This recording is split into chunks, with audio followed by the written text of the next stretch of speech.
Break नंतर तुमचं पुन्हा एकदा स्वागत।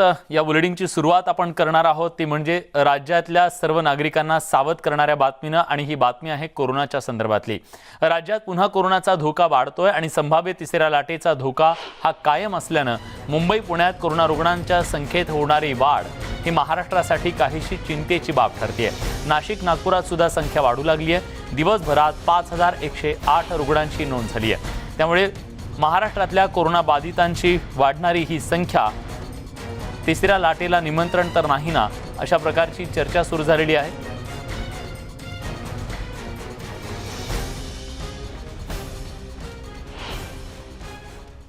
आणि गेल्या 4 दिवसात कोरोना रुग्णांमध्ये वाढ होते। ती वाढ आहे दररोज नव्या 1000 रुग्णांची। राज्यात 51500 ॲक्टिव्ह रुग्णसंख्या आहे। मुंबईत 364 नवे रुग्ण आहेत। तर दिवसभरात मुंबईत 5 जणांचा कोरोनामुळे मृत्यू झालाय। जी आकडेवारी अगदी खालावलेली होती, मुंबईमध्ये कोरोनाच्या रुग्णसंख्येमध्ये झपाट्याने घट होत होती, पण आता हा आलेख उलटा जातोय।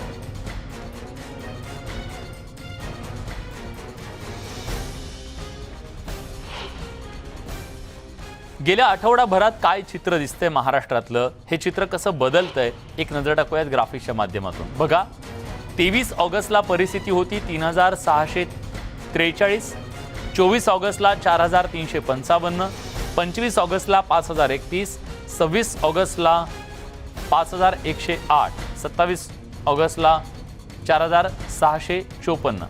हा जो ग्राफ आहे तो ग्राफ काहीसा वाढताना दिसतोय, तो 5000 पर्यंत जातोय आणि त्यामुळेच काहीशी चिंता व्यक्त होते। याबद्दल बोलण्यासाठी आता आपल्या सोबत आपले प्रतिनिधी प्रफुल्ल साळुंखे आणि स्वाती लोखंडे डोके आपल्या सोबत जोडले गेलेले आहेत। सुरुवातीला मी प्रफुल्ल साळुंखे यांच्याकडे जातोय। प्रफुल्ल, गेल्या आठवड्याभरातलं जर चित्र महाराष्ट्राचं दिसलं बघितलं आपण, तर त्यातनं असं दिसतंय की हा जो ग्राफ आहे तो ग्राफ खाली खाली येत होता झपाट्यानं, तो ग्राफ काहीसा स्टेबल होऊन वर जाताना दिसतोय।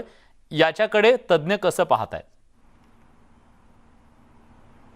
विलास, आपण जर पाहिलं तर साधारणतः आपण 15 दिवसाचा जर ग्राफ आपण पाहिला तर 60 ते 62 हजारावर महाराष्ट्राची रुग्णसंख्या ही अनेक दिवसांपासून स्थिर होती। त्यानंतर ती झपाट्याने हळूहळू खाली आली आणि जवळपास 47 हजारांवर येऊन ठेपली होती। पण आपण जर ह्या 4 दिवसांचं चित्र जर पाहतोय तर ॲक्टिव्ह रुग्णांची संख्या 47,000, 48,000, त्यानंतर 49, काल 50 आणि आज 51, म्हणजे सातत्यानं 1000 रुग्ण जे आहेत ते राज्यामध्ये ॲक्टिव्ह रुग्णांची संख्या जी वाढताना दिसते। ॲक्टिव्ह रुग्णांची संख्या वाढणं म्हणजे काय आहे की जे नवीन रुग्ण आहेत ते नवे रुग्ण सापडण्याचं प्रमाण हे मोठं होणं आणि जे बरे होणारे रुग्ण आहेत ते बरे होणाऱ्या रुग्णांचं प्रमाण कमी होणं, म्हणजेच जे रुग्ण रुग्णालयामध्ये दाखल होत आहेत त्यांची संख्या ही झपाट्याने वाढते आहे आणि ती खरोखर चिंतेची बाब आहे। प्रफुल्ल, जर आहे की महाराष्ट्रातल्या कुठल्या भागात हे जास्त घडतंय, प्रामुख्याने कुठं असं दिसतंय की तिथे वाढ दिसतेय? आपण जर पाहिलं तर आता विदर्भ हा पूर्णपणे लाट जी आहे ते ओसरायला सुरुवात झाली, खानदेशात लाट ओसरायला सुरुवात झाली। पण आपण जे सांगली, सातारा, कोल्हापूर, पुणे, त्याचबरोबर रत्नागिरी, सिंधुदुर्ग हा जो 6 जिल्ह्यांचा बेल्ट आहे, या बेल्टमध्ये मोठ्या प्रमाणात रुग्ण जे आहेत ते ॲक्टिव्ह रुग्णांची संख्या देखील आहेत आणि नवीन जे रुग्ण आहेत त्या रुग्णांची संख्या देखील मोठी आहे। कारण या 6 ते 7 जिल्ह्यांमध्ये जी रुग्णसंख्या अजूनही का घटत नाही याची चिंता जी आहे ती आरोग्य विभागाला आहे आणि केंद्राचं पथक जे आलेलं होतं त्यांना देखील आहे की इतकी सातत्यानं ही रुग्णसंख्या एकाच ठिकाणी स्थिर राहणं हे चांगलं लक्षण नाही। ही भूमिका जी आहे ती राज्य सरकारने आहे आणि त्या संदर्भातल्या उपाययोजना देखील केल्या जातात। खरंय, धन्यवाद तुम्ही दिलेल्या सगळ्या सविस्तर माहितीबद्दल। स्वाती लोखंडे डोके आपल्या सोबत आहेत। स्वाती, मुंबईतलं चित्र खरं तर मुंबईकरांना काहीसं सुखावणारं निश्चितपणे होतं, पण हे चित्र काही फार काळ टिकलं नाही असंच म्हणावं लागेल, ज्या पद्धतीनं आकडे वाढायला लागलेत। खरं तर विलास हे खूप लवकर असं बोलणं होईल, कारण साधारणतः आपण जर आकडेवारी बघितलं तर 350 पावणे 400च्या सुमारास आकडेवारी किंवा बाधित रुग्णांची संख्या सापडते, हे नक्की आहे। पण जर आपण म्हणजे पुढच्या येणाऱ्या काळातली जर एकूणच रुग्णसंख्या अँटिसिपेट केली तर असं लक्षात येते आपल्याला की आता जर आपण बघितलं की लोकलनं प्रवास करण्याची संख्या वाढली आहे, 1, 2 म्हणजे गणपतीच्या खरेदीसाठी नाही म्हटलं तरी खरेदीसाठी लोक बाहेर पडतायत। काही जण कदाचित विना तिकीट येत असतील किंवा काही, पण मुंबईतले जे मोठे मार्केट आहे तिथे बऱ्यापैकी गर्दी बघायला मिळते. त्यामुळेच आज जसं केंद्रीय हेल्थ सेक्रेटरीनी राज्य सरकारला लिहिलेलं पण आहे, पत्रामध्ये पत्र लिहिले स्पेसिफिक आहे. या पत्रानुसार म्हटलेलं आहे की साधारणतः तुमचे जे सगळे एफर्ट्स आहेत राज्य सरकारचे ते खूप उल्लेखनीय आहेत, सराहनीय आहेत, पण गणपती आणि दहीहंडी या दरम्यान जी होणारी गर्दी आहे आणि यामुळे कदाचित कोविडचा प्रसार होऊ शकतो, हे पाहता काही लोकल रिस्ट्रिक्शन्स एन्फोर्स केले जाऊ शकतात का, किंवा लोकल रिस्ट्रिक्शन्स लावण्याची या पत्रामध्ये सूचना करण्यात आलेली आहे राज्य सरकारला. याचाच अर्थ असा आहे विलास की एकूणच ज्या पद्धतीनं आपण म्हणजे नुसतं महाराष्ट्रच नाही पण बाकी इतर ठिकाणची एकूणच वाढती बाधितांची संख्या जर बघितली इतर राज्यातली, तर असं लक्षात येतं की सण समारंभ, मोठाले सेलिब्रेशन या दरम्यान होणारी बाधा खूप जास्त असते. आणि महाराष्ट्रातलं आपल्या सगळ्यांना माहिती आहे की दहीहंडी आणि त्याचबरोबर गणेशोत्सव हे सगळ्यात मोठे सण जे खर तर गेल्या वर्षी पण कुणाला साजरे करता आले नाहीत. यावरचं अगदी साधं रक्षाबंधन जरी म्हणायचं झालं तरी अनेक बहिणींना आपल्या भावापर्यंत पोहोचता आलेले नाहीचे अनेक कारण असतील. मग ती प्रवासाची साधनं नाहीयेत, मुंबईमध्ये पोहोचता येत नाहीये कारण लोकल ट्रेनचा हे नाही, पण अशा अनेक गोष्टींवर निर्बंध आलेला आहे आणि ते काही अंशी जरी वाईट वाटणार असलं तरी ते गरजेचं आहे. त्यामुळे आता केंद्र सरकारनं राज्य सरकारला लिहिलेल्या पत्रावर राज्य सरकार काय भूमिका घेतं हे बघणं गरजेचं आहे. आणि दुसऱ्या बाजूला मी पुन्हा एकदा हे सांगते विलास की सध्या तरी मुंबईतली परिस्थिती आटोक्यात आहे, पण तिसऱ्या लाटेसाठी जसं मुंबई महानगरपालिकेनं मुंबईच्या 227 वॉर्डांमध्ये 252 टेस्टिंग केंद्र आजपासून सुरू केलेत. ही खूप मोठी गोष्ट आहे. कारण मुंबई महानगरपालिकेचं असं म्हणणं आहे जर तुम्ही कोणाच्या संपर्कात आलात तर थेट तुम्ही या 252 केंद्रापैकी जवळचं तुमच्या कोणत्याही घराजवळ असेल त्या केंद्रावर जा आणि तुम्ही तुमची टेस्ट करून घ्या. याचाच अर्थ असा होतो विलास की कोविड-19च्या तिसऱ्या लाटेचा मुकाबला करण्यासाठी मुंबई महानगरपालिका, राज्य सरकार पूर्णपणे सज्ज होते किंवा आपल्या परीने प्रयत्न करते. बरोबर, ते त्यांचे प्रयत्न आहेत, पण आता त्याला साथ सुद्धा मुंबईकरांकडून मिळणं अतिशय गरजेचं आहे. तुम्ही सोबत राहाच. आता आपल्या सोबत टास्क फोर्सचे सदस्य डॉक्टर जितेंद्र गव्हाणे सर जोडले गेलेले आहेत. गव्हाणे सर, आज महाराष्ट्रातली जी जर परिस्थिती बघितली, आपण स्टेबलच नव्हतो तर बऱ्यापैकी हा जो ग्राफ होता तो खाली खाली येत होता, पण आता त्यात थोडीशी वाढ होताना दिसते. याकडे तुम्ही कसं पाहताय? नमस्कार विलासजी. नमस्कार सर. ऍक्च्युली काही दिवसापासून आपण असं बघितलं होतं की महाराष्ट्रातली कोविडची संख्या एका पर्टिक्युलर लेवलला स्थिरावलेली होती आणि काही त्यानंतर असं दिसण्यात आलं की काही दिवस ही अजून पण सिग्निफिकंटली खाली जात होती. होय. परंतु जेव्हा आपण त्या सिग्निफिकंट संख्येमुळे असा निर्णय घेतला, पार्शल लॉकडाऊन मध्ये आपण टायमिंग वाढवला, आपण 2 डोस घेतलेल्यांना 5ची मुभा देऊन परमिशन दिली, परत श्रावण महिन्यातले काही सणवार सुरू झाले, यामुळे थोडीशी संख्या वाढणं हे साहजिकच आहे आणि स्वाभाविकच आहे. त्यामुळे त्याला अलर्ट असं म्हणता येणार नाहीये. But at the same time जो केंद्र सरकारने जून महिन्यामध्येच आपल्याला जो रिपोर्ट दिलेला होता की साधारणपणे सप्टेंबर किंवा ऑक्टोबर मध्ये आपल्याकडे तिसरी लाट यायची शक्यता आहे भारतामध्ये, तर त्या दृष्टिकोनातून आपण तयारी तेव्हापासूनच सुरू केलेली आहे. आणि ही जी आता जी किंचितची वाढ दिसते ही मी म्हणेल ही एक्सपेक्टेड वाढ आहे, कारण आपण बऱ्याच ठिकाणी लॉकडाऊन त्या ठिकाणचे नियम थोडे शिथिल केलेले आहेत आणि this is expected rise. We should not.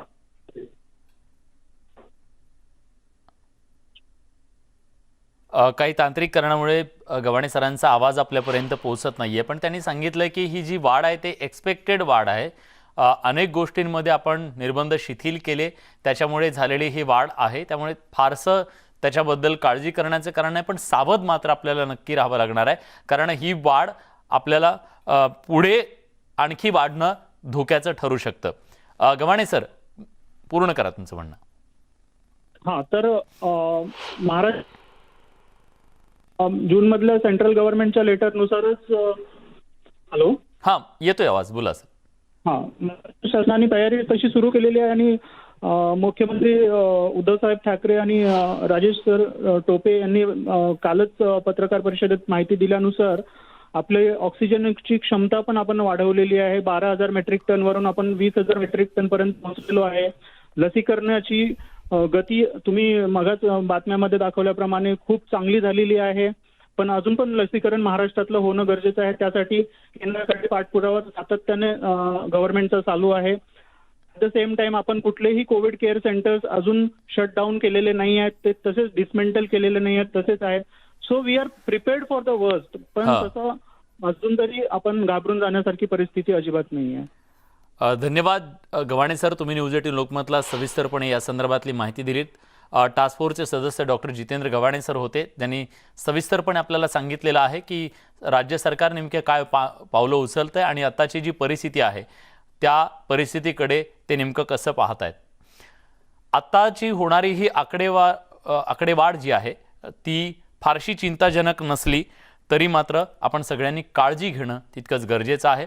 आपल्यासोबत आपले प्रतिनिधी प्रफुल्ल साळुंखे होते आणि स्वाती लोखंडे डोके सुद्धा होत्या. धन्यवाद दोघांचे सुद्धा. पुढच्या बातमीकडे. केंद्रीय मंत्री नारायण राणे यांच्या जनआशीर्वाद यात्रेला कोकणात पुन्हा सुरुवात झाली आहे. यात्रेच्या सुरुवातीलाच राणेंनी पुन्हा एकदा शिवसेनेवर घणाघाती हल्ला चढवला. एका दरोडेखोराला अटक करतात तशी मला अटक करण्यात आली. आवाज ठीक झाल्यावर खणखणीत वाजवणार असा थेट आव्हान त्यांनी दिले.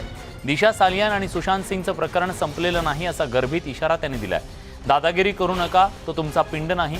घरावर आलं तर आम्ही कोणालाही सोडणार नाही असा इशारा सुद्धा त्यांनी दिलाय.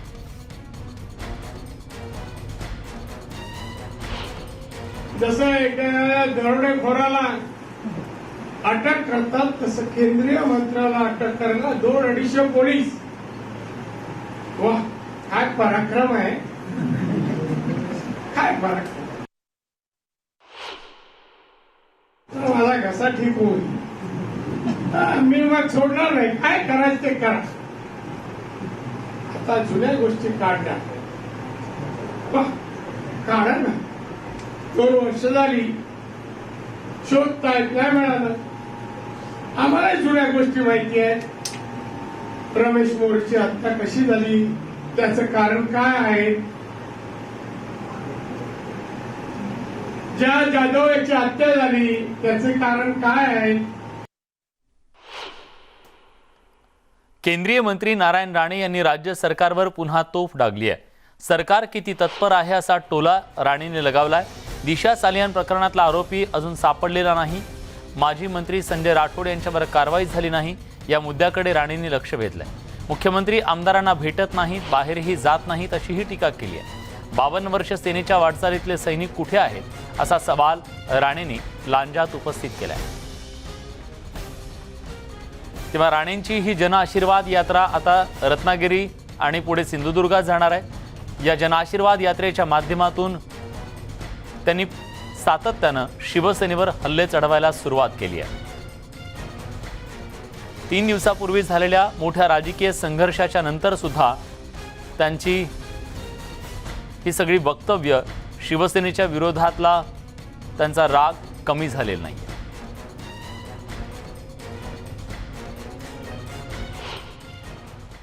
आम्ही आंदोलनातून तयार झालो आणि या कोकणातून मुंबईला गेलो. 15 वर्षाचा असताना शिवसैनिक झालो. तेव्हा हे कुठे नव्हतं. तेव्हाची लढाई शिवसेनेची करण्यात येते कोणी नव्हतं. तोही राऊत नव्हता, तो नंतर आला, संपादक म्हणून आला आणि उपद्व्याप वेगळे. आणि हे पण मुंबईत होते. तिकीट घेतली रेल्वेची, काय विदाऊट आले मला माहित नाही. आले इकडे उभे राहिले. नारायण राणे यांच्याकडून सातत्यानं शिवसेनेवर शाब्दिक हल्ले सुरू आहेत आणि आज लांजामध्ये जेव्हा ते पोहोचले तेव्हा सुद्धा त्यांनी शिवसेनेवरती जोरदार टीका केलेली आहे. आठवडाभर राणे विरुद्ध शिवसेना हा सगळा संघर्ष सुरू आहे आणि जनआशीर्वाद यात्रेच्या निमित्तानं हा शाब्दिक वाद सुद्धा रंगतोय.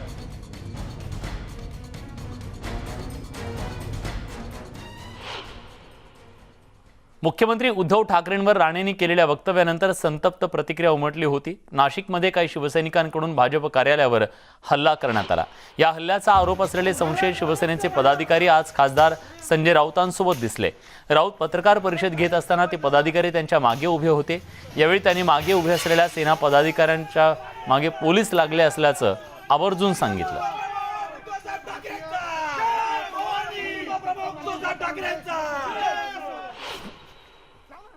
मैं बताता हूँ, मेरे साथ जो खड़े हैं नासिक के हमारे कार्यकर्ता, उनको कार्यकर्ता ने आंदोलन में भाग लिया था, पुलिस उनके भी पीछे पड़ी है, ठीक है, तो हमारे भी कार्यकर्ताओं के ऊपर पुलिस पीछे पड़ी है. ऐसा नहीं कि कानून सिर्फ उनको ही पकड़ रहा है. अभी वो एंटीसिपेटरी के लिए जा रहे हैं. याच बातम्यांसोबत बुलेटिनमध्ये एक छोटासा ब्रेक. कुठे जाऊ नका, पहा फक्त न्यूज 18 लोकमत.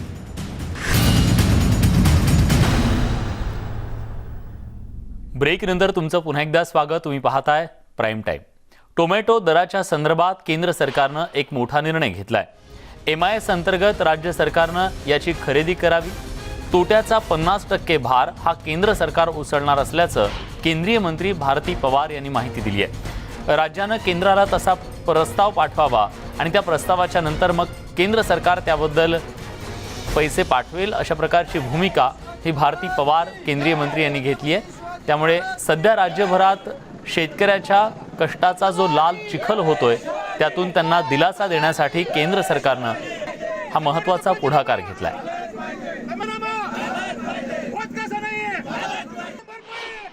टोमॅटोची निर्यात खुली आहे. कुठल्याही प्रकारे आपण त्याला बॅन केलेलं नाहीये. तर टोमॅटोची निर्यात खुली आहे. ज्यांना इच्छा आहे त्यांनी ती निर्यात करावी.